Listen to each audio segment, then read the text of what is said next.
E é isso aí, senhoras e senhores. Vamos começar uma nova edição do Tributo do Direito Podcast. Eu sou Rogério Davi, estou aqui ao lado do Júlio César Santiago. Como você vai, Júlio? Tudo bem, Rogério? Tudo bem, pessoal? Hoje o tema promete, os bastidores aqui já estavam aquecidos. Muita discussão, muita informação importante aí, não é isso, Rogério? Trouxemos a ilustre presença da professora querida Andréia Veloso. Tudo bom, Andréia? Tudo jóia, boa tarde a todos e a todas. É um prazer poder estar participando desse podcast. Obrigado. A gente agradece a presença aqui da nossa... Quem nos acompanha aqui no Spotify, no YouTube, né, Júlio? Nas redes sociais também. Já pedimos, desde já, antes que eu me esqueça, né? Isso, que a gente sempre esquece. Para se inscrever no canal também e compartilhar com seus amigos, ajudar a divulgar o projeto. A Andréia Veloso é professora da Fundação Getúlio Vargas e também da Emerge, conselheira do Conselho de Contribuintes do Rio de Janeiro, procuradora também do município do estado do Rio de Janeiro, né? Uma procuradoria aí, dentre as procuradorias do Brasil, acho que é uma das mais importantes, atarefadas de tudo. E está vivendo ali na pele mesmo, como a gente fala, né, Júlio? Skin the game, né? A reforma tributária, que para os municípios, né, Andréia? É um grande divisor de águas, um grande salto no escuro. Falta adjetivo para colocar todo esse embaraço que a reforma tributária, a pretexto de simplificar, né, criou um parâmetro. E a Andréia, ela participou estava conversando com a gente aqui, né, Júlia, aqui nos bastidores, da Frente Nacional dos Prefeitos, né, e ela é uma estudiosa, né, sobre o papel da advocacia também na reforma tributária. Aí, Andréia, o que eu queria te perguntar aqui para começar a nossa conversa?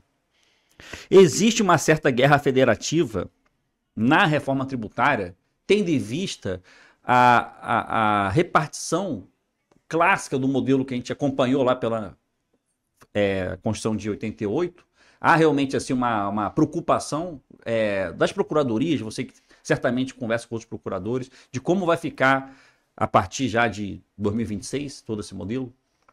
Sim, é uma grande preocupação da minha, né, e das procuradorias de um modo geral, dos estados e municípios especialmente, porque...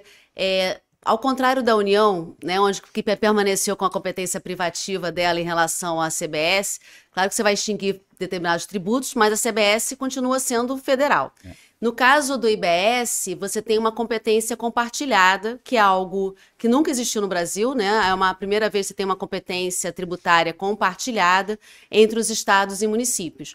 Então, não há dúvida que você teve uma perda de competência, né, em razão da impossibilidade do Estado e do município de criarem os seus impostos, né? Atualmente, o ICMS, que vai ser o substituído, né, do Estado, é o principal imposto estadual, né, corresponde a 80% da arrecadação de vários estados. E no caso dos municípios, né, eu sou procuradora do município aqui do Rio de Janeiro, no caso do ISS, que corresponde a 60% mais ou menos da arrecadação do município do Rio, que é um município grande. Então, assim, isso é uma preocupação, porque se hoje você pode, né, conceder benefícios fiscais, pensando aqui no ISS especialmente, porque no caso dos estados você tem a necessidade de convênios, né, você prévios, autorizativos, mas no caso dos municípios, os municípios perderam, não há dúvida, né, a possibilidade de concessão de benefícios fiscais, incentivos fiscais, de acordo com as suas realidades, né, de cada um deles. E aí o que a gente estava até conversando antes, para os municípios especialmente, é uma grande dificuldade, porque a gente vai ser tratado como uma esfera federativa, né? Para efeito de alíquota de referência, né? Dentro do comitê gestor mesmo, e as realidades municipais são muito distintas. Né? E quando a gente pensa que muitas regras da Constituição e do PLP 108, da Lei Complementar 214, levarem em consideração vamos dizer assim, uma equiparação, uma ideia de paritário entre os estados e municípios, a verdade, isso é relativo. Né? Como procurador do município, isso é para mim, muito claro, porque você tem 27 estados e Distrito Federal. No caso dos municípios, nós somos 5.570, segundo a última regra, lá, a última avaliação do IBGE, que já está superada. É uma avaliação de 2022. Então, assim, 5.570, com certeza, tem novos municípios. Eu conversando já deve ter quase, sei lá, 6.000 municípios. Então, assim, 5.560, se eu me lembro, 5.600, vai aumentando, porque você faz plebiscito, né? Então, você tem o país inteiro, né? E nós temos municípios dos mais variadas, né, vamos dizer assim, realidades. a gente estava conversando, né? Há um tempo atrás, eu fiz uma pesquisa e o menor município do país é do interior de Minas Gerais e tem 816 habitantes. E a gente tá brincando, né, que tem condomínios na Barra da Tijuca, aqui no Rio, que tem mais de 816 habitantes. E você bota no mesma esfera federativa municípios como Rio e São Paulo, que arrecadam mais do que vários estados do país. Então, é uma matemática complexa, né, dentro da ideia de reforma tributária. Sim. Era melhor ter pensado assim, vamos colocar, de repente, um fórum maior, 27 capitais, 27 estados, que, na verdade, eles estão habituados, é um CONFAS ali praticamente, só que é mais bombado agora, né, um CONFAS com superpoder de arrecadação e tudo dentro do comitê gestor, e criava, de repente, uma outra esfera para os municípios não capitais, assim, né? Talvez seria mais fácil você achar uma harmonização, porque os municípios, normalmente, assim, como você falou, né, Andréia, menores, às vezes nem arrecadam, né? Assim, vivem não da sua própria arrecadação, vivem de repasse, de fundo constitucional, aí fundo da educação, aí CID tem repasse, né? Aí IPI tem repasse, o próprio ICMS tem repasse. Agora, os estados que dependem realmente da sua própria arrecadação para prestar seu serviço público ali, esses ficam muito preocupados. Mas você não vê que a possibilidade dos municípios manterem a sua fixação de alíquota não dá para aquela autonomia que todo mundo questionou? Poxa, agora a reforma tributária acabou com a autonomia dos estados, dos municípios e tudo, ou não? Bem, a única coisa que restou da competência dos entes federativos, né, especialmente estados e municípios, aqui focando no IBS, diz respeito à fixação das alíquotas. Só que a verdade é que as alíquotas vão ser fixadas para todas as operações que vão estar sujeitas ao IBS. Você não tem como fazer alíquotas diferenciadas, né? Então, hoje em dia, você pensa no ISS, você tem alíquotas de 2% a 5%. E muitas vezes os municípios eles vão fazendo graduações das alíquotas em razão das suas realidades, né? Então eu sempre gosto de brincar, né? Até dentro do que você tinha mencionado, né? Você tem municípios que vão perder o ISS sem nunca terem cobrado o ISS. Às vezes eles instituíram de uma forma meramente formal, por causa da Lei de Responsabilidade Fiscal, que diz que se você não instituir lá no artigo 11, no parágrafo único, não instituir os impostos de sua competência, você perde a possibilidade de ter transferências voluntárias. E os municípios dependem muito de empréstimos da União, por exemplo. Então, eles criam, às vezes, de forma formal. Mas você pensa assim, na Lei Complementar 116 do ISS, você tem 40 itens de gêneros de serviço, 40 itens de serviço. Sendo que tem município que cria o ISS com item. Então, ele cria para dizer que criou, então bota lá serviço bancário, financeiro, que geralmente tem pelo menos um banco na cidade. Nem toda cidade tem banco, né? Mas isso, né? Quando você pensa em alguma coisa para tributar, você pensa às vezes no sistema financeiro. Aí você cria formalmente, mas você não tem órgão lançador, você não tem procuradoria constituída, você não tem inscrição em dívida ativa, não tem nada. Então, tem municípios que vão perder o ISS sem nunca terem instituídos. No caso de municípios grandes que cobram, arrecadam, recebem, participam mesmo das discussões, né, tributárias, vai ser uma perda grande. E aí a questão da alíquota, ela é uma alíquota única. Eu não posso mais fazer graduação, eu não posso mais fazer, por exemplo, eu boto uma alíquota genérica de 2%, ou sei lá, mesmo que seja 5%. No Rio de Janeiro a alíquota genérica é 5%. E aí você vai reduzindo de acordo com os serviços, né, que são mais interessantes, que aquela cidade tem maior vocação. Mas a lista da lei complementar já era da 116? Não, ela vai prevalecer até, né, vamos dizer assim, o ISS só é extinto em 2033, até fatos geradores até 31 de dezembro de 2032, só que você tem que pensar sempre que são 5 anos para lançar o tributo. Então a gente ainda vai ter lançamento de ISS muito tempo depois. Fora as questões envolvendo execuções fiscais em curso, que ainda vão durar muito tempo. Mas assim, é claro que com a reforma, com a extinção do ISS, a lei complementar a listagem, ela desaparece. Mas o que eu estou querendo dizer é que quando você tem competência privativa, né, você tem a possibilidade de você fixar suas alíquotas hoje no ISS de 2 a 5 de graduar, de conceder isenções, benefícios. E aí você comparando com o Estado, o que acontece? O Estado está acostumado com o CONFAS. A ideia de você fazer... você tem que ter um convênio, uma aprovação, né, de todos os entes, uma unanimidade da discussão, de você negociar com secretários de fazenda. Sempre me perguntaram por que, né, quando eu dou aula, né, por que no município não tem a mesma coisa em relação ao ISS. O ISS, ele existe, né, vamos dizer assim, tinha o Decreto-Lei 406, a Lei Complementar 116, você nunca teve a figura de algo parecido como o CONFAS. Por quê? Exatamente porque a realidade dos municípios é muito distinta. São milhares de municípios com realidades muito distintas. Como é que você coloca todos eles juntos? E no caso até de capitais, as realidades são distintas. Nós temos, por exemplo, nós não temos como tem no caso dos estados, uma Compeg, que reúne procuradores dos estados, né? Nós temos uma Associação Nacional de Procuradores Municipais, que é a ANPN, que ela reúne procuradores, mas com são realidades muito distintas, né? Você tem, às vezes, você não tem sequer um comitê só de procuradores de capitais.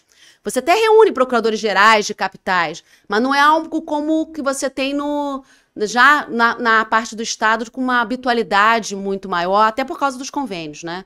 Então, assim, é uma grande dificuldade para os municípios especialmente, e que já está refletindo na própria eleição do comitê gestor, né? Do Conselho Superior do Comitê Gestor. Era justamente isso que eu queria falar com você, André. Você estava comentando nos bastidores dessa complexidade que vai ser esse processo eleitoral para eleger quem vai participar desse comitê gestor, porque foi como a gente estava falando aqui nos bastidores, a União tem a Receita Federal, tem a PFN, já está tudo certo ali montado, só esperando a coisa começar a funcionar para eles poderem participar de eventual harmonizações que sejam necessárias quando o IBS e a CBS entrarem em vigor. Mas como é que fica isso do lado do município e dos estados ali, principalmente dos municípios que são, como você falou, eu fiquei espantado agora, de 2022 para cá já criaram não sei mais quantos municípios. A gente não tem números, a gente está aqui só especulando, mas que criaram, né? Então, como é que vai ficar essa representação, essa eleição dos representantes no comitê gestor? Isso é importante porque, assim, uma dos grandes motivos de ainda não estar, o comitê gestor não está funcionando efetivamente é exatamente essa dificuldade na eleição dos representantes dos municípios, em razão das divergências, das variedades, grande quantidade de realidades distintas. O que acontece? O que ficou estabelecido, né? O comitê gestor ele tinha que ser instalado em maio desse ano, considerando que a gente vai ter a alíquota teste em 2026. Então, até porque cabe ao comitê gestor fazer o regulamento único do IBS.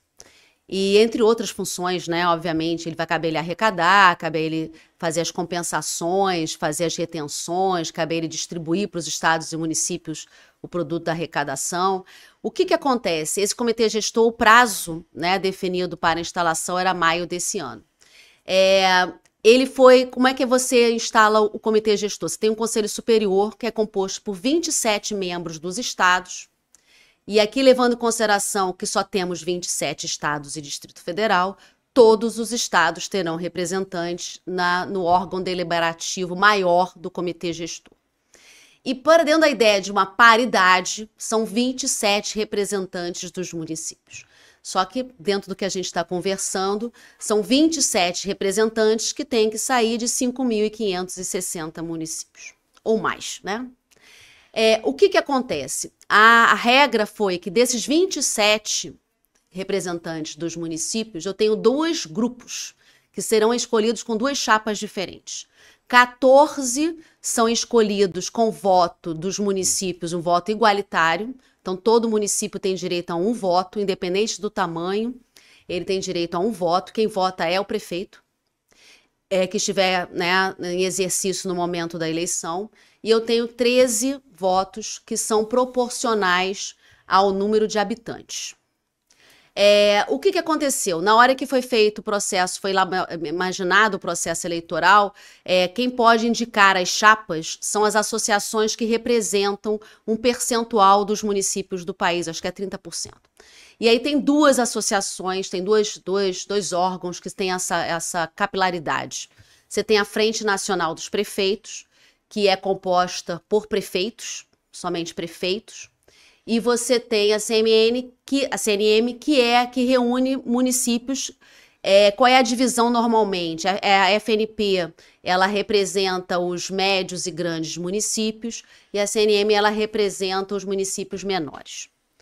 E aí, o que se tem, porque isso saiu nos jornais, saiu tudo e é objeto de uma ação, de que teria ficado combinado com a União, na época da elaboração do Ministério da Fazenda, na Secretaria Extraordinária lá da Reforma Tributária, que a chapa dos 14, que é voto igualitário, seriam elaboradas, as chapas partiriam da CNM.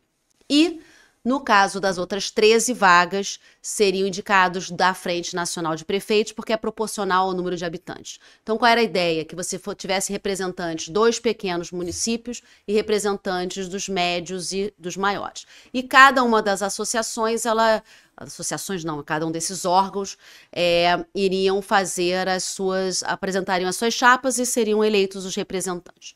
Só que na hora que foi feito o processo eleitoral, a CNM entendeu que ela tinha direito de apresentar chapas para os dois grupos, porque ela não teria ficado expresso na lei complementar e nem na emenda constitucional que você teria seriam grupos distintos para associações distintas. E aí ela, dentro do processo eleitoral, ela disse: eu quero apresentar chapa para os dois. E aí a Frente Nacional de Prefeitos não concordou, porque não era o que tinha sido combinado, dentro daquela ideia lá atrás, né, da reforma tributária, para tentar atender os interesses, né, múltiplos. E aí a Frente Nacional de Prefeitos entrou com uma ação na Justiça Federal do Distrito Federal, na Justiça Estadual do Distrito Federal, porque a Lei Complementar 214 diz que qualquer discussão envolvendo o processo eleitoral dos municípios teria de ser decidido no Distrito Federal, porque a sede do Comitê Gestor é no Distrito Federal. E aí a Frente Nacional de Prefeito entrou com uma ação, conseguiu uma tutela para suspender o processo eleitoral. E aí existe que está suspenso. Ou seja, você teve a instalação do Comitê Gestor só com os representantes dos estados, que são secretários estaduais da Fazenda, eles já tomaram posse, já está lá. Mas não estou fazendo nada, né? Não fazendo nada porque não tem como, porque você não tem quórum de deliberação, porque os representantes dos municípios não foram escolhidos. E aí, para você eleger o presidente do Comitê Gestor, que vai sair dos estados, porque isso está na regra de transição, a Lei Complementar 214 já disse isso, é representante dos estados. Mas é alternado? É alternado. Toda vez que você tem um processo, tem um mandato terminado, você vai alternando, sempre alternado. Representante dos estados, representante dos municípios. E é sempre assim, o presidente vamos dizer, se for dos estados, o primeiro vice-presidente é dos municípios, o segundo vice-presidente é dos estados, eles são alternados. E aí, quando acontecer do município ser o representante do município, ser o presidente, os vice-presidentes vão ser também sempre Estado e município Estado. Então, assim, e isso não foi eleito ainda, porque não tem deliberação, não tem os representantes dos municípios. E aí existe um projeto, né, o PLP 108, ele ainda não foi aprovado, e tem uma emenda, que é a de número 100, que está sendo apoiada pela Frente Nacional de Prefeitos, para deixar claro o que foi estabelecido, que está sendo alegado, que foi estabelecido na época de que os 14 são de uma e os 13 são de outra, para uma forma de você ter representatividade, né? E a outra questão que eu estava falando até antes, né, se vocês me permitem completar, claro, é que o representante dos estados no Comitê Gestor, nesse órgão deliberativo maior, são secretários estaduais de Fazenda. Mas os representantes dos municípios não precisam ser secretários municipais, em razão exatamente dessa diversidade. Então, saiu no PLP dizendo que você, na lei complementar também, de que você poderia ser, por exemplo, um auditor fiscal que tivesse 10 anos de experiência. Mas qual é o problema dos municípios? É que, ao contrário dos estados, no caso dos municípios, a chapa tem que ter um titular e 2 suplentes. Os suplentes não podem ser do mesmo município, não pode ser o mesmo município do titular. Então vamos pensar numa chapa que tenha ganho, sei lá, Rio de Janeiro, o suplente é Varriçai e o outro suplente é, sei lá, Barueri, né? O que acontece? Se por acaso do titular, que for Rio de Janeiro, o secretário de Fazenda, vamos dizer que tem a indicação do prefeito e tenha sido secretário de Fazenda, se ele exonera o secretário de Fazenda, quem vai substituir vai ser o representante de Varriçai. Não tem relação nenhuma. Enquanto nos estados, né, você exonerou o secretário de Estado, ele vai ser substituído pelo novo secretário do Estado, porque o Estado tem o voto dele. Então ele vai continuar com aquela vinculação com o ente federativo. O município não tem direito àquele cargo. Não tem direito àquela posição. É isso. É isso. Não tem direito Ou seja, no caso do município é quase como CPF. O pessoal brinca que é como se você fosse a vinculação pelo CPF, pela pessoa. Não é em razão do cargo. Então pode ser qualquer pessoa, né? Na verdade, você pode ter um secretário que era o titular e ele vai ser substituído por um auditor fiscal de um outro município. Não tem relação nenhuma com quem indicou, né? Porque você acaba dando um poder muito grande a quem for indicado para essa função. Sim, se o prefeito, porque ele tem um mandato. O prefeito lá do Rio de Janeiro indica um secretário lá para aquela função, mas depois tem uma briga política entre eles, né, um partidário, qualquer coisa fora ali daquele meio, e ele resolve tirar o... Ele não vai poder tirar.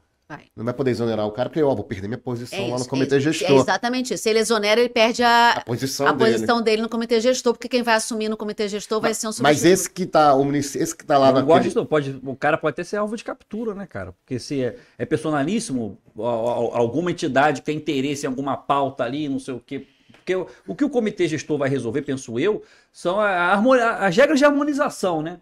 Alguma questão assim que vamos estipular agora que determinada atividade está dentro do campo de dissidência ou não está dentro do campo de dissidência, como que se interpreta tudo. Grupos de interesse, né, Júlio? Podem fazer grupos de pressão. Grupos de pressão, né? Uma captura no indivíduo, o cara pode até romper com quem nomeou ele ali, porque... Esse é um risco que vários prefeitos da frente, porque quem está entrando a Frente Nacional Prefeita é formado por prefeitos. Então essa é uma preocupação muito dos prefeitos. Deles estarem participando de uma chapa, eles ganharem, serem eleitos. Eles vão ser eleitos, né? Eles vão ser eleitos. Vai ser colégio eleitoral grande. Colégio eleitoral grande, são 5.500 municípios, e eles vão eleger, vamos dizer que ele consiga eleger o seu representante, ele está na chapa, um município X, e ele escolheu o secretário dele. Se ele demitir aquele secretário, exonerar aquele secretário, que é um direito dele, quem vai substituir não tem relação nenhuma com ele. Então ele não vai ter mais nenhuma, assim, vamos dizer assim, ele perde a representatividade que ele tinha, né? Ao contrário dos estados, porque só vão ter 27 secretários, são os representantes, você tem uma vinculação direta com o governador. O governador escolhe e pronto. Do estado está muito fácil. Pegaram o Confaz, deram uma nova roupagem. Repetiram, né? Porque são secretários estaduais de fazenda. Eles não habituam até o COTEP, que organiza a pauta técnica, eles já são habituados ali a essa rotina. E os municípios não têm nada parecido. E nunca teve, exatamente pela impossibilidade de você ter, porque você tem municípios que não criaram ISS. Tem município que não tem lei de ISS. Então, como é que você vai reunir esses secretários, né? Nem de capitais é difícil, as realidades são distintas, né? Vou fazer aqui o papel um pouco do advogado do diabo, né? Esse indivíduo que está representando o Rio de Janeiro, no nosso exemplo, ele foi escolhido pelo prefeito que foi eleito, né? Mas o prefeito estava participando de uma chapa. Então quem foi eleito não foi a chapa? Ou não? Quem foi eleito foi a chapa. A chapa o titular é o Rio de Janeiro, vamos dizer assim, titular Rio de Janeiro foi o exemplo que eu dei. O primeiro suplente é Baiçá e outro suplente Barueri. Aí, porque não precisa ser do mesmo estado, né? Na verdade, a chapa é para concorrer àquela vaga. Pode ser do mesmo estado. Não, eles têm que ser eles têm que ser municípios diferentes. Podem ser do mesmo estado ou não. E aí o que acontece? Ele foi o prefeito daquele momento que votou e também que indicou o seu representante, se foi ele, caso ele tenha sido eleito, né? Aquela chapa tenha sido eleita. Só que vamos dizer que mudou o prefeito. O próximo prefeito tem um mandato, né? Então você tem lá, vamos dizer que no meio do caminho mudou o prefeito. E aí vai vir um novo prefeito e ele quer mudar, ele quer botar o outro secretário dele. Só que pelas regras de hoje do PLP 108, ele não vai poder. Então existe essa proposta do SEM, dizendo que dessa emenda substitutiva lá, para tentar resolver para a Frente Nacional dos Prefeitos, que essa é uma preocupação da Frente Nacional dos Prefeitos, de você tentar resolver essa questão, vincular com cargo, né? Porque aí você ganhou a chapa e é o cargo. Tudo bem, pode ter mudado o prefeito, mas o novo prefeito vai indicar o seu novo secretário. Mas você vai ter sempre uma vinculação do Poder Executivo com o seu eleito, com a pessoa que está lhe representando. Porque qual é a questão? É que mas vamos dizer que você seja o prefeito, você vai ou um governador. Você tem uma relação com o seu secretário, né? Então você sabe qual é a sua política, como você quer que vote. Na hora que você indica a pessoa física e não o cargo, você pode ter uma visão diferente do seu suplente, do município suplente. Você pode ter estados completamente diferentes. Vamos dizer que você tem um representante do Rio, outro de Maceió, que é uma capital, ou uma cidade do interior do Rio Grande do Norte, do Ceará, do que for. Você não tem vinculação nenhuma, não tem ligação nenhuma. A chapa, a única coisa que a Constituição e a Lei Complementar 214 e o PLP também diz que você tem que garantir é que você tenha pelo menos um município por região do país. Mas vocês vejam, Rio e São Paulo não necessariamente vão ter representantes. Não tem nada que garanta que Rio e São Paulo, que são os maiores municípios do país, eles tenham um representante no comitê gestor. Pode ser que só entre um.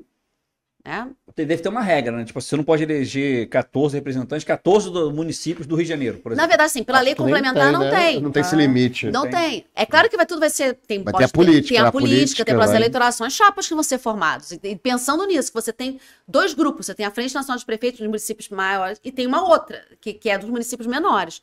Então é uma conta difícil. Os estados, dentro do comitê gestor, para os estados é muito mais simples. E toda vez que você pensa em fórum de harmonização, até com o CBS, quando você pensa nos números, e isso é uma coisa que eu sempre gosto de destacar, quando você pensa nos números e você fala em paridade entre estados e municípios, é uma paridade, a meu ver, fictícia. É paridade meramente formal. Ah, são 14 representantes, por exemplo, fórum de harmonização das procuradorias. São 14 representantes dos estados e 14 dos municípios, procuradorias estaduais e municipais. Só que são 14, se você pensar, de 27 estados. E são 14 de 5.500.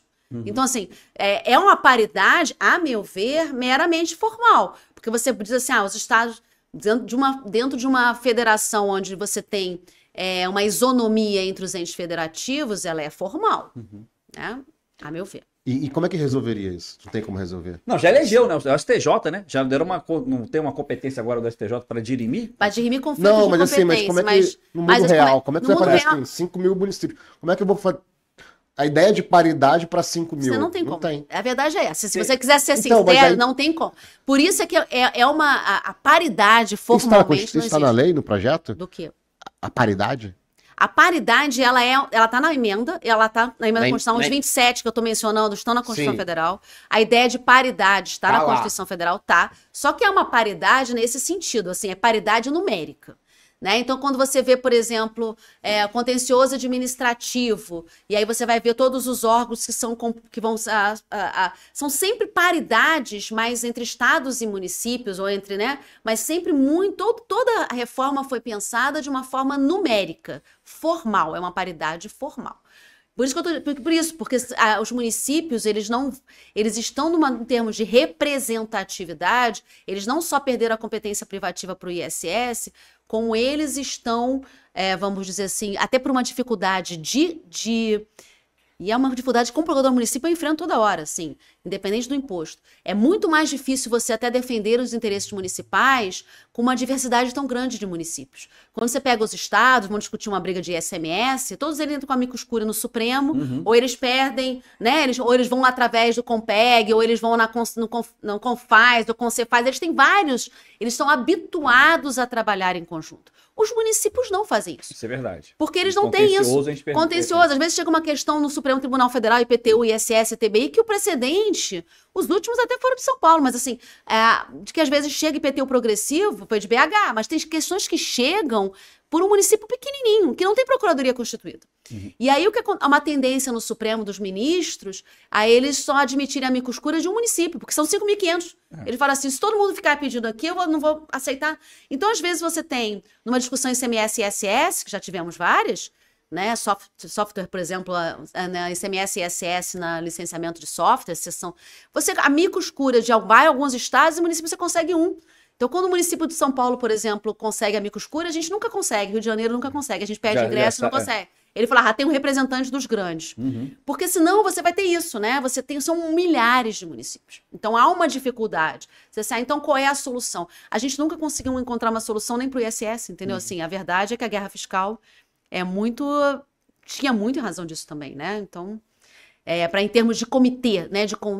Mas assim, é o que temos. Então vai ter que ter lá uma votação, uma chapa, uma eleição, quando for definido o processo eleitoral, que hoje está suspenso. E depois que. Vamos pulando uma etapa. Vamos supor que a gente consiga superar tudo isso. Vai entrar os representantes do município, vai ter representantes do estado. Não, são 27 representantes dos estados e 27 dos municípios. Aí 14 do lado e 13 para o outro. Né? Isso, dos municípios você tem 14 e 13. Aí empatou uma deliberação, né, Júlia? Vai ter 27 e 27. Pode empatar. Como é que se decide qualquer coisa aí dentro? Assim, você vai ter que... Ainda não tem um regimento interno do comitê gestor. Não tem um regulamento. Não tem um regulamento. A lei não falou nada disso. Como é que vocês vão decidir? Por maioria? Por unanimidade, igual o Confai? Não, existem algumas regras para algumas coisas que você tem que ter. Então, os estados têm uma regra, para determinadas discussões já tem uma regra. Então, se é por voto por maioria, se o voto é dentro dos presentes, existem algumas regras que estão na lei complementar. Uma decisão por unanimidade dos presentes. É isso, unanimidade dos presentes. Mas aí tem uma regra para os estados e tem uma regra para os municípios. Então, não é a mesma. Não é a mesma. Mas é o mesmo comitê. Porque você vai defender... Você vai... Vamos dizer assim, depende dos temas. Alguns tem um regramento mínimo na lei complementar, vai ter um regramento maior na PLP 108, mas não resolve todas as discussões. Você vai ter que ter um regimento interno do comitê gestor, que depende... Por que acontece? Algo que eu acho que é importante, né, também dizer. O comitê gestor, ele vai ser financiado, num primeiro momento, ele vai ser financiado pela União. Então, a União vai dar um empréstimo, é isso que está... Vai ser empréstimo? Vai ser empréstimo, está expresso na lei Vamos pagar complementar, depois? empréstimo, onde vai pagar... Independência, A União né, não cara? oferece nada para os Estados municípios. graça. Autonomia, pô, autonomia federativa. Agora. Não, com certeza não. Então, ele vai Tem financiar... perdão, rolar orçamentário, tem dívida. autonomia no máximo faz um negócio desse, assim, né? Faz Vai rolar a dívida. rolar a aí. dívida, faz um refinanciamento, né? Das dívidas dos estados e municípios. Mas assim, como é que vai ser financiada a instalação do comitê gestor? A União vai fazer um empréstimo para o comitê gestor, e o comitê, mediante uma garantia. Acho que é dinheiro fixo, É né? dinheiro, Acho que é 50 milhões, né? esse ano você tem cada ano ele vai receber um valor. Esse ano são 500 milhões. 500 milhões. é isso. E aí, Dinheiro pra ano que caramba. vem são 600, depois 800. Caramba, Só que o valor são altos. E aí, porque a estrutura do comitê gestor é imensa. E aí, o que você vai acontecer? Ele vai financiar a instalação e a criação, porque é uma entidade que não existe. Não existe. Então, você vai ter que criar, vai ter que ter sessão de funcionários, o comitê gestor é que vai ser responsável pelo pagamento das pessoas cedidas.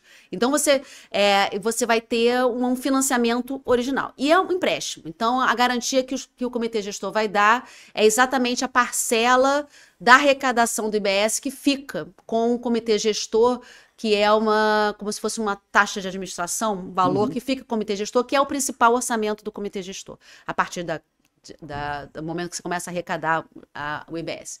Então, e aí tem um prazo para que o comitê gestor pague à União esse valor. Só que o que acontece?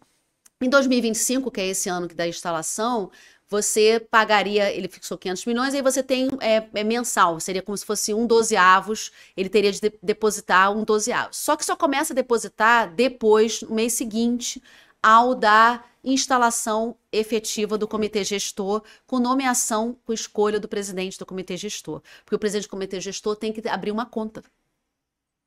Então, como não tem ainda, o comitê gestor foi instalado só com os estados, não tem eleição para o presidente. Então, você não tem isso. Então, até hoje, o comitê gestor não tem recurso nenhum para poder começar a financiar. E isso atrasa o regulamento único. Toda vez que a lei complementar faz menção a regulamento, e tem várias menções na lei complementar a regulamento, o regulamento do comitê gestor vai ser aprovado ainda. E como é que essa galera tomou posse no comitê gestor dos estados? Ele tomou posse virtualmente. Por e-mail, né? Por Virtualmente, numa reunião virtual.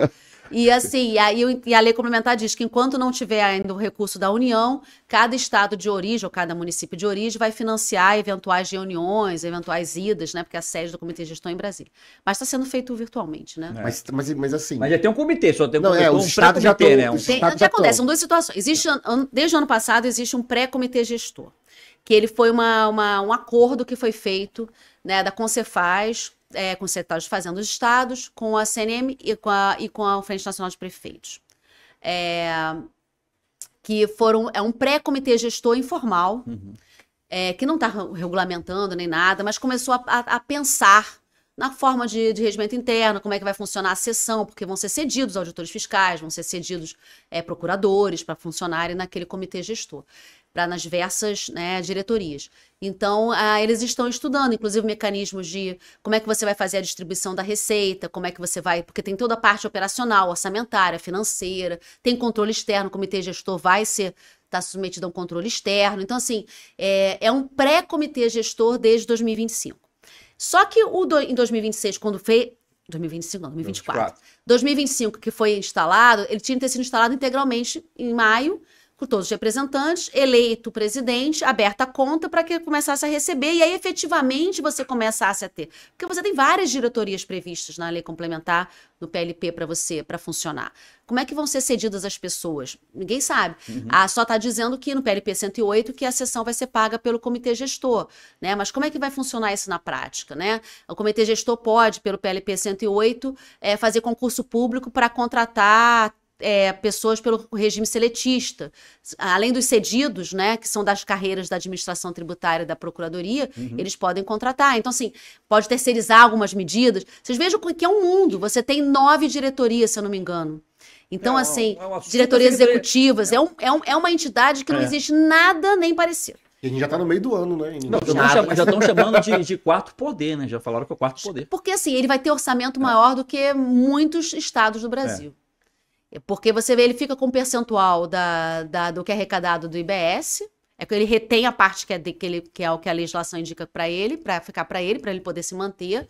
Então, para poder pagar cabe a ele pagar os cedidos, os contratados, ele vai ter...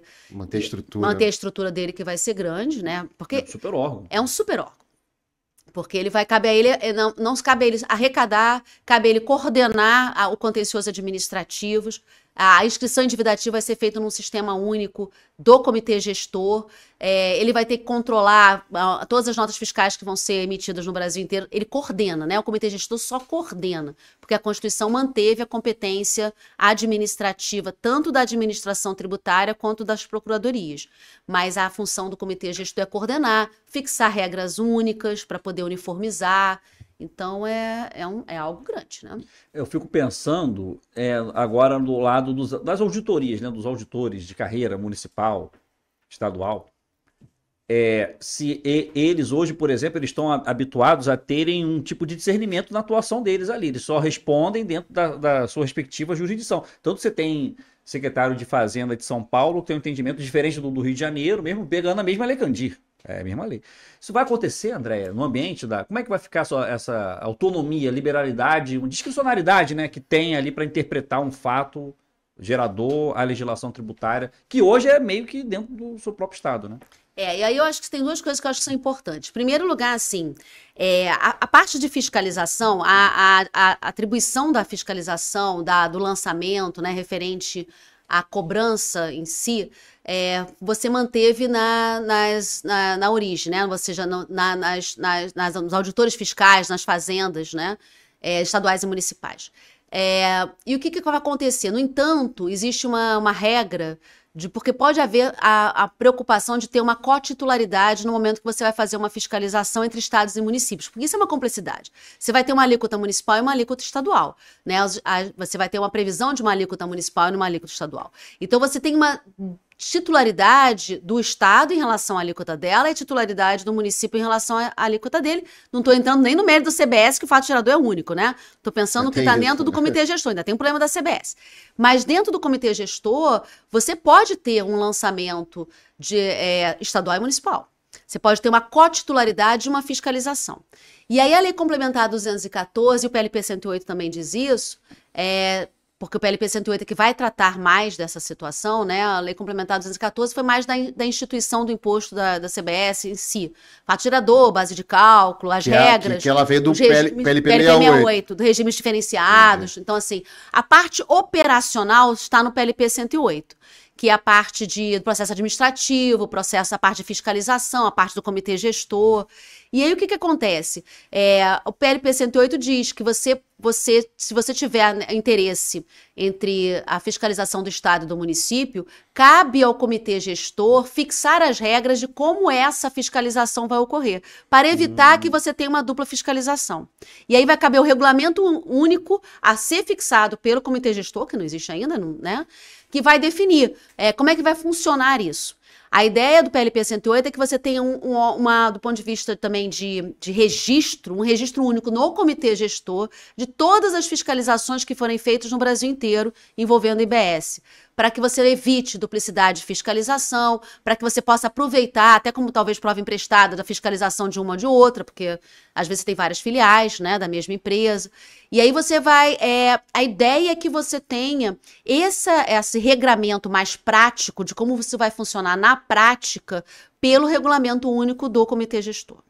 Isso é uma coisa. Uhum. A outra coisa é a interpretação da legislação, que tem a ver com a sua pergunta também.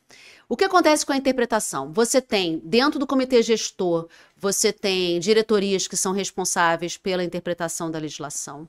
Você tem o processo administrativo tributário, que tem várias instâncias, inclusive uma de uniformização de jurisprudência, de interpretação dentro do processo administrativo.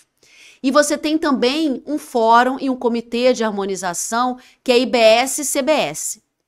Então, eu não sei se vocês estão percebendo a complexidade disso, porque você pode ter, efetivamente, é claro que você vai, a ideia é que você tenha uma vinculação, né? Na hora que o comitê gestor, dentro, por exemplo, de um processo administrativo, definiu, ou dentro de uma diretoria, definiu qual é a interpretação a ser dada, que isso vai vincular as autuações que foram feitas. E que você tenha também, dentro dos comitês, né, e dos fóruns de harmonização, uma vinculação, então, com o CBS. Mas vocês vejam como é complexo. Então, com a CBS, também você, além da questão do comitê gestor interna, né, de uniformização de interpretação e jurisprudência interna, dentro das diretorias e que vai orientar, e também na parte do processo administrativo em si, dos órgãos julgadores, você tem um problema com a CBS, né, que o fato gerador é o mesmo. E aí você tem dois órgãos, você tem vamos dizer assim, você tem dois fóruns, você tem o fórum das procuradorias, de harmonização das procuradorias, que vinculam as procuradorias, então PGFN, PGE e PGM, e você tem um comitê, como Comitê das Administrações Tributárias, de harmonização das administrações tributárias, que vinculam as administrações tributárias, federais, estaduais e municipais. Receita Federal, fazendas estaduais e municipais. Só que não existe relação de subordinação. Então, o que significa isso? O comitê não tem que seguir a orientação do fórum de procuradorias. Ele tem que ouvir o fórum, ele participa dentro de uma ideia de que a procuradoria tem uma função também consultiva, mas para que você tenha uma vinculação única, juntando a administração tributária e procuradorias, tem que ser um ato conjunto do comitê de harmonização com o fórum de harmonização. E quem trabalha, né, como eu e Júlia, assim, com a PGFN, PGM, Receita, a divergência é grande. A gente sabe que isso não é tão simples, é bem complexo. Né? Porque você vai ter que sempre ter alguém decidindo, porque o consenso vai ser quase impossível. Assim. Você vai ter uma visão de mundo de um lado, a visão de mundo de outro, e quem vai decidir isso? Não tem um tem conselho a decisão, superior? não tem. Não tem? Não, tem que ser conciliatório, tem que ser os dois. Senão a decisão do Comitê de Administração Tributária só vincula a administração e o da Procuradoria só vincula a Procuradoria. Porque, no fundo, o que vai acontecer? O auditor fiscal, seja do município, federal, estadual, ele vai lá, faz o lançamento, olha os fatos, tem um entendimento daquele comitê, olha, nós pensamos assim, essa situação. E isso vai acabar na justiça, o mandado de segurança do contribuinte, qualquer coisa, e vai vir as procuradorias para atuar. Peraí, mas isso aí não é assim, é mais ou menos assim. Então, mas não tem um conselho superior que diz... No caso olha, da IBS e CBS não tem. Não tem? Caramba, então... Não tem. O que você tem conselho superior é dentro do comitê gestor. Entre os estados e municípios. Estados e municípios. Mas IBS e CBS não tem. A solução que está nos projetos de lei, e a ideia é que seja via ato voluntário conjunto. Mas aí... O que a gente sabe que não é simples. Não, chegar num consenso. Chegar a um consenso não é simples, né? É muita gente. Mas não é muita gente, vai ser o comitê gestor. Que tem 27, né? Mas aí vai ter sei lá. Não, mas os 27 é o órgão julgador do comitê gestor, mas ela vai ser só IBS, entendeu? Vai ser pelo presidente ou vai ter algum procurador-geral? Não, você não tem figura de procurador-geral. O que vai acontecer? No comitê são coisas diferentes.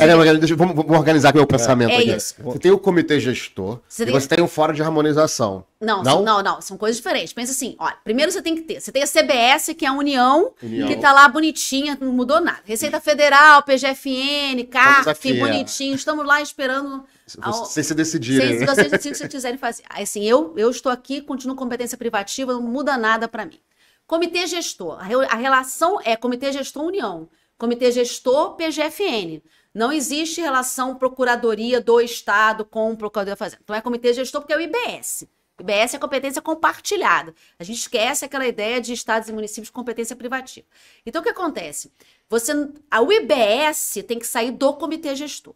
Então, o comitê gestor é responsável pela coordenação, ele é responsável pelo regulamento único, ele é responsável pela arrecadação, pela distribuição. Dentro do comitê gestor, o órgão máximo deliberativo é aquele conselho que eu mencionei, dos 27 e 27. Com aqueles que estava esse imbróglio, por isso que ele não está funcionando até hoje.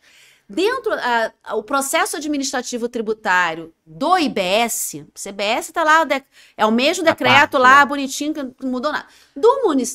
Da parte do IBS, é um processo administrativo novo, que é coordenado pelo comitê gestor.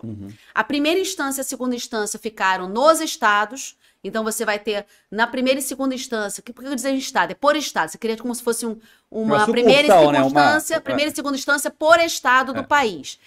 Essa primeira e segunda instância vai ser, por exemplo, do estado do Rio de Janeiro, vai congregar o estado do Rio de Janeiro e municípios que compõem o estado do Rio de Janeiro. E a terceira instância, que é uma instância de uniformização de jurisprudência, de entendimentos, é dentro do âmbito do comitê gestor propriamente dito. Que são recursos, você pode ter um recurso ou pode ter um incidente de uniformização de jurisprudência. Nesses órgãos dentro do Estado, o processo administrativo, tem a primeira instância que é colegiada, a segunda instância que também é colegiada, e depois você vai ter uma terceira instância. Você vai ter discussões de interpretação, como processo administrativo tributário. Teve o lançamento do município XPTO, ou do Estado, XPTO, como eu mencionei. Posso ter uma autuação do município do Estado, mesmo fato gerador, e aí você vai ter impugnação.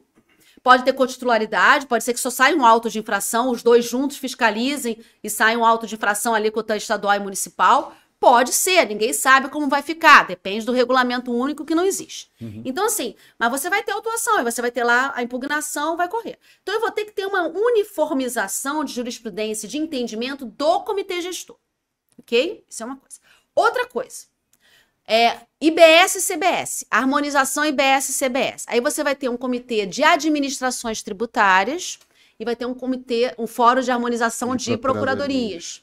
Que aí vai vincular a administração tributária, ou seja, todos os auditores fiscais do país inteiro, que pressupõe que você vai, obviamente, né, mas vai junto com o CBS. Então você vai levar a interpretação que saiu do comitê gestor, né? Você vai discutir lá com a CBS, a União.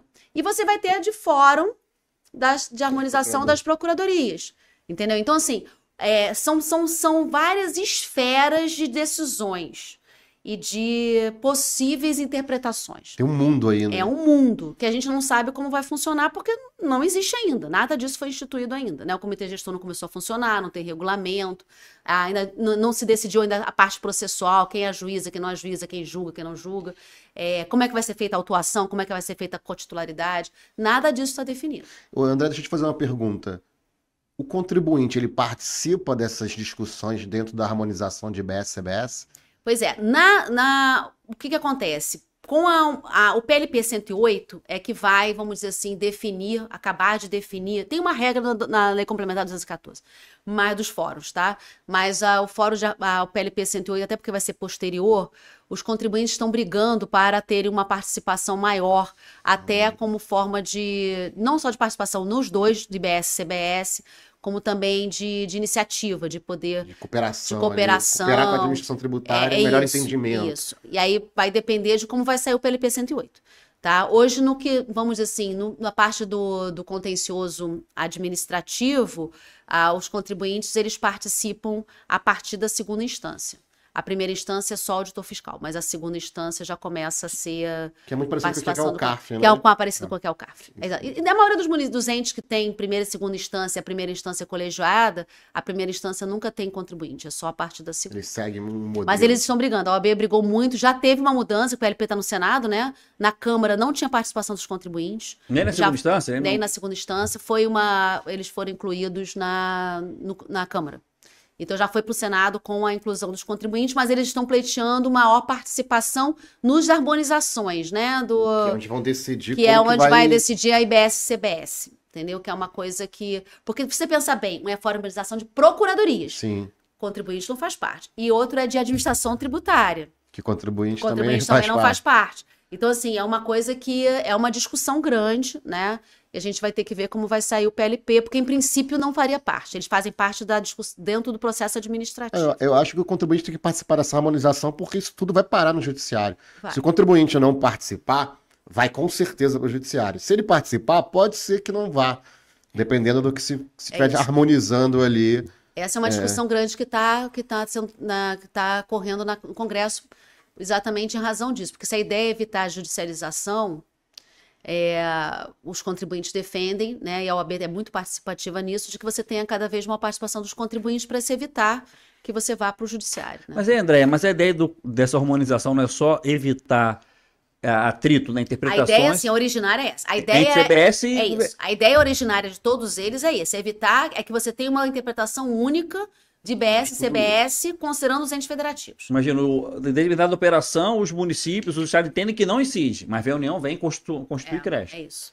Mas É o que vai acontecer, é o que vai acontecer. Mas é um espaço muito pequeno para o contribuinte, de alguma maneira, contribuir, né? Enfim, com alguma... A ideia original é que não tinha participação Nem nenhuma, é. porque o objetivo era esse, era harmonizar a Harmonizar interpretação entre eles, entre os entes federativos. É. É isso. Para evitar que você tenha o mesmo fato gerador, com a União entendendo que não... Exatamente o exemplo. O município não autuando porque entende que não incide, a União autuando porque entende que incide, considerando que o fato gerador é único, né? Não tem... Eu acho que a participação dos contribuintes A gente tem uma tradição disso, né? De os contribuintes participarem, os Eles conselhos participam dos municipais. processos administrativos, para dentro dos conselhos contribuintes, né? Sempre teve, Ou dentro da né? harmonização, dentro da parte contenciosa administrativa. Essa é que é a verdade. E é isso que porque eles conseguiram já na segunda instância, estão pleiteando na instância de uniformização, que são dos incidentes, também a participação mais ativa. E se o PLP 108 não andar, pelo menos o provisório, o pré, né? Que a gente está falando de pré, já previsto na 214, ele vai conseguir, porque a gente está... Eu acho que Não vai. Porque eles não Não conseguiram. vai, porque não está instalado. Porque não tem os Porque vai municípios começar decidindo, Porque tem né? municípios... Não vai. vai, Esse é o problema. Esse é o Tem grande 6 problema. tem 6 meses Nós para estamos, decidir. nós estamos gravando Nós estamos hoje, em é dia julho. 9 de julho hoje. É isso. Eles têm. Esse é um Até problema 31 de sério. dezembro deveria estar tudo resolvido. Tudo resolvido com o comitê gestor instalado Instalado e e funcionando. Porque você vai pensar, vai começar pela alíquota do Estado. Vamos bater CBS, estou pensando aqui no comitê gestor, né? Que a parte que é mais complexa. É uma alíquota estadual. Quem tem que arrecadar é o comitê gestor. Se o comitê gestor não estiver funcionando, como é que vai arrecadar? Como é que você vai distribuir? Uma parcela da alíquota do Estado vai para o município, como acontece no ICMS. Então, assim, além da alíquota municipal, uma parte do que o Estado ficar do IBS repassa. Mas uma dúvida, André, por Mas exemplo... como é que você vai fazer isso se não tem comitê gestor É. instalado e funcionando? Será que não vai cada um vai fazer por si provisoriamente? Não tem como. Vai ser... Vão fazer a revelia da Eu acho lei que vamos depois, fazer. depois briga. Porque assim, Não pode ficar sem dinheiro. Não pode ficar sem dinheiro. porque a questão é essa. O problema todo, hoje em dia, a grande questão é essa. Porque você não tem. Nós estamos em julho. Mas aí, por exemplo, ó... Você tem uma ideia? Só para você ter uma curiosidade. Recentemente, até porque o comitê gestor não existe, no mês passado, a Receita Federal deu um código para efeitos de CNPJ para o comitê gestor diferenciado, porque não tinha como enquadrar o comitê gestor em nada, porque ele não é autarquia, ele não acompanha a administração pública. Virou sui generis, Ele é uma autarquia entidade sui generis, é uma entidade especial. Por quê? Porque ele não está vinculado à administração nenhuma. Ele é supra-estado e município. Por isso se falaram que ele é um quarto poder. Ele Então, não é no mesmo do executivo, nem do judiciário, nem do legislativo. Não é nada, porque na verdade ele congrega estados e municípios, representantes de estados e municípios, mas ele não está vinculado à administração nenhuma. Inclusive a Constituição e as leis dizem que ele não tem autonomia financeira, administrativa, sem vinculação a qualquer ente federativo. Mas uma dúvida, por exemplo. O CNPJ teve de criar um código, porque não existia. Uma categoria só para para ele. Uma categoria só para o comitê gestor. É a única raiz que vai ser... Categoria comitê gestor. Comitê gestor, é isso. E não vai ter outro, né? Tomara que não tenha outro. Né? Bem, em princípio, até agora... Aí você tem, por exemplo, o município do Rio de Janeiro. Ele continuou com sua autonomia para fixar suas alíquotas. Sim. Aí ele vai fixar a alíquota dele de IBS, corte de cabelo, 5%. O município colocou 5% corte de cabelo. Não pode. É uma alíquota única. Não, tem que ser para todas. Para todas as operações, materiais, serviços, tudo. Direitos. Tudo, é uma alíquota única para todas as operações. Não é por atividade. É única. O município só pode ter uma alíquota. É isso que eu estava falando. Por que você perde a atribuição? Não há dúvida. Porque o ISS hoje você faz alíquotas... Progressivas. ICMS também. Você tem uma alíquota genérica e você tem as alíquotas, né? Aí em razão da essencialidade, você tem lá a seletividade. O ISS, você hoje joga com as alíquotas, né? Em razão disso, eu quero estimular que no meu município tenha o que aconteceu. O município ele se torne um polo da parte de internet, de digital. Você bota uma alíquota de 2, que é o mínimo do ISS. Não é possível. Você vai ter que escolher uma alíquota única para todas as suas operações. E eu já participei de um seminário que me chamaram de auditores fiscais, né? E aí me pediram para falar. Eu falei da parte do contencioso judicial, das dificuldades do contencioso judicial.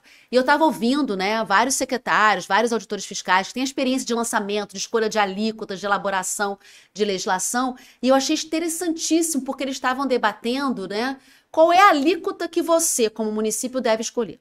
Porque é uma alíquota única. Você tem que... Não existe esse 2% para o serviço tal. Todas as operações com bens materiais, todos os direitos, todos os serviços, todas as hipóteses de incidência do IBS estão sujeitas a uma alíquota única.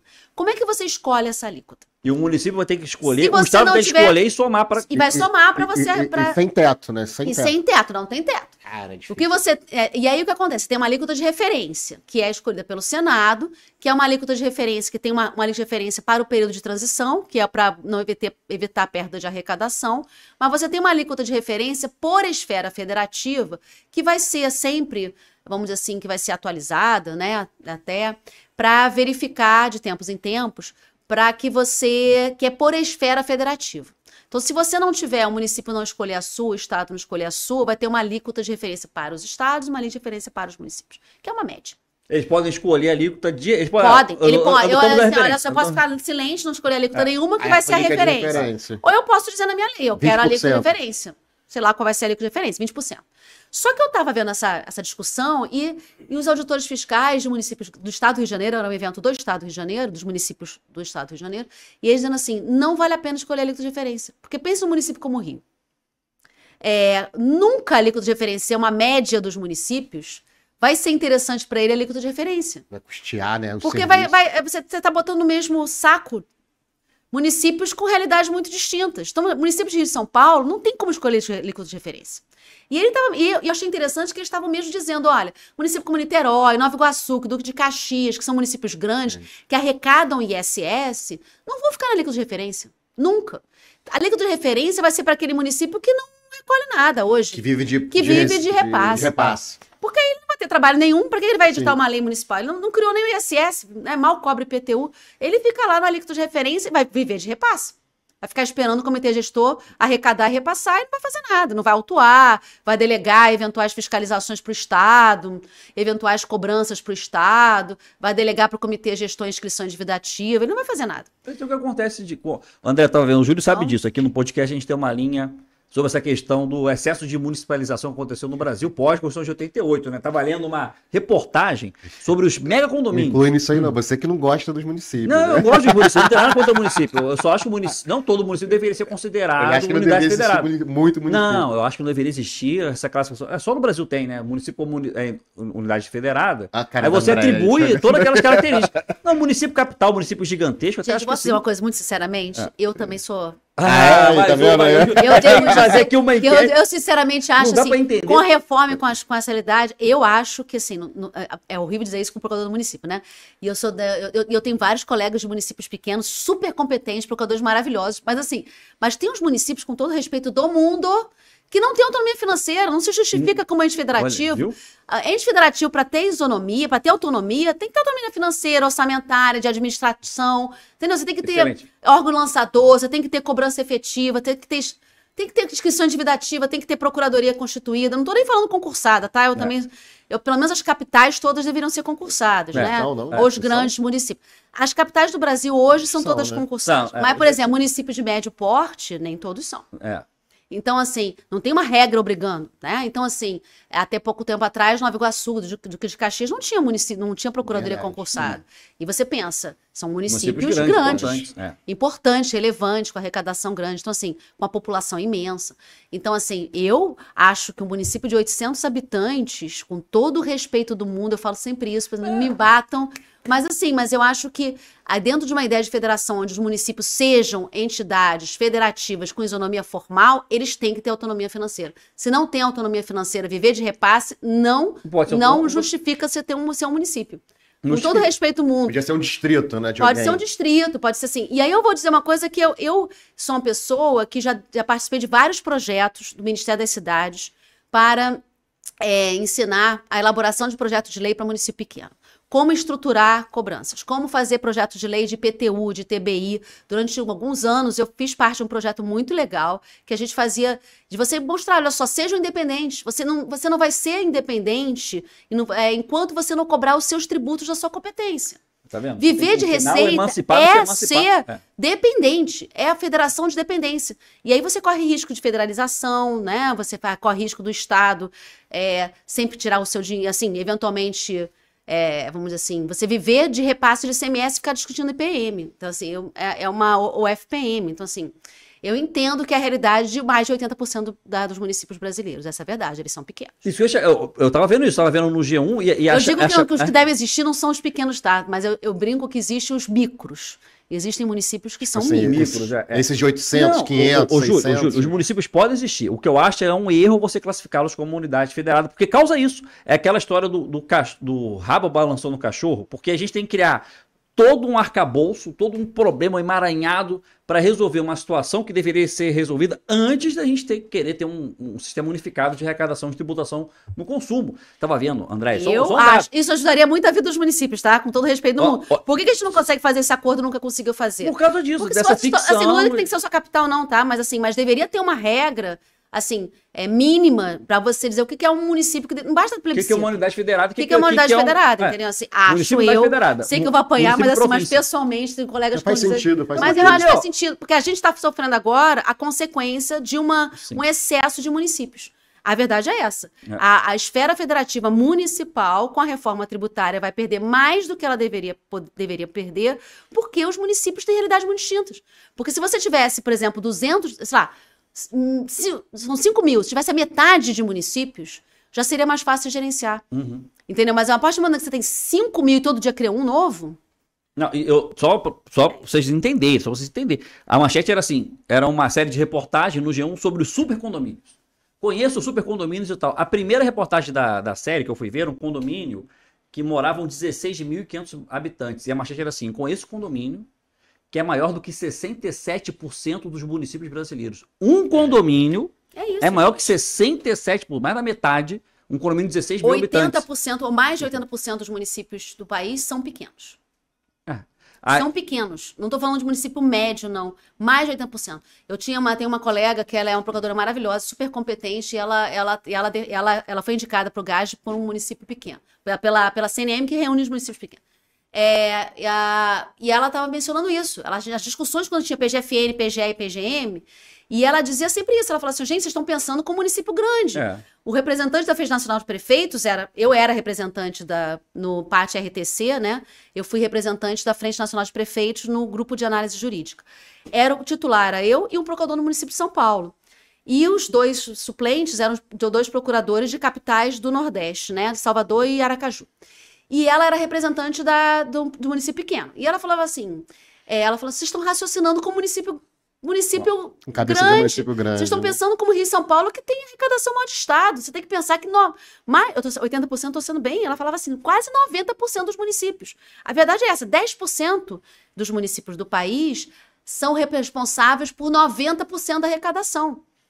E aí você bota... E numericamente, são aqueles que menos arrecadam, não arrecadam nada de ISS. Aí você coloca todo mundo no mesmo saco. No mesmo saco. Você tem que dar, assim, como é uma unidade federal, toda vez que a gente... esfera federativa, é isso. A gente é operador do direito, né? Pra gente falar isso, a gente tem que pedir 1000 venas, que eu conheço. Não, eu também falo assim, o Júlio foi falando, você não gosta de município? A questão não é município, a questão é quando você atribui uma questão assim, uma república federativa. Mas faz sentido. Eu acho uma república federativa, composta de unidades federadas. Você fala, o município, sem qualquer município unidade federada, causa isso. Município que tem menos que um condomínio de habitantes. Acho que tinha que ter um corte de populacional, inclusive pro comitê gestor. Olha, corte aí. O comitê gestor. Olha, para participar das brigas aqui, das discussões, tem que ter, sei lá, tantos habitantes. E aí eu volto. Lembra 14 e 13? 14 são eleitos com voto unitário, voto igualitário. Aí você diz assim, mas é uma isonomia. Sim, mas aí você tem um município que tem 800 habitantes, tem o mesmo poder de voto que o município de São Paulo. Até que ponto isso é isonômico? Aí você vai dizer assim, mas aí tem os 13 que são proporcionais. Sim. Mas você vê, do 27, você pode ter uma chapa só com município pequeno. Você pode, dos 27 municípios, você ter 14 representantes só de município pequeno. Mais representantes do que os 13 que são proporcionais.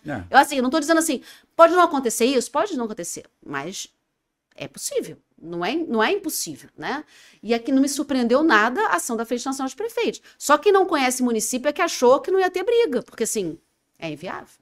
Olha, gente, a gente vai se caminhando aqui pro final. Estouramos o tempo aqui, né, André? Já acredito que muito, eu falo pra caramba. Não, Então. obrigado, Não, foi já. excelente. E assim que o PLP for aprovado, já está convidado a voltar aqui, que a gente vai ter um novo episódio, né, em base sólida, né, Júlio? Já poder discutir em cima da lei já Como é que aprovada, resolver né? esse dogma, ter essa ação que a gente vai acompanhar agora lá em Brasília. Mas muito obrigado, André. Aqui suas considerações finais, por gentileza, aqui.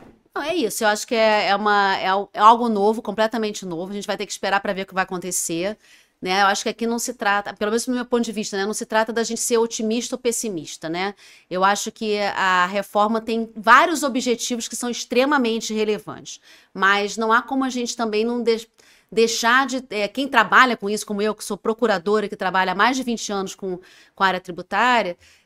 de você não ter uma preocupação de como efetivamente isso vai vir a funcionar, né? E até que ponto a ideia de federação e da parte, inclusive, de autonomia tributária e financeira, como isso vai ficar depois que tudo ficar instalado, ser efetivamente cobrado. Eu espero que as finalidades sejam atingidas, mas só pelo que a gente está conversando aqui, eu acho que simplificação e diminuição de judicialização são coisas que me preocupam porque me parecem distantes, né? Mas vamos ver, vamos esperar para ver o que vai acontecer. Vamos lá, Júlio, suas considerações também, seus Eu queria agradecimentos. agradecer, Andréia, pela conversa, pela aula sobre esse tema, que realmente tem muitas questões aí dos bastidores que a gente não conhece. E a Andréia está de frente nisso, participando intensamente. Andréia, muito obrigado pela sua participação. Foi muito enriquecedor o que você falou aqui com a gente, não é isso, André? Rogério? É isso aí, André. A gente Finaliza agradece. Agradece todo mundo que acompanhou a gente aqui até o final. Nos vemos numa nova edição aí em breve. Fiquem com Deus e até a próxima.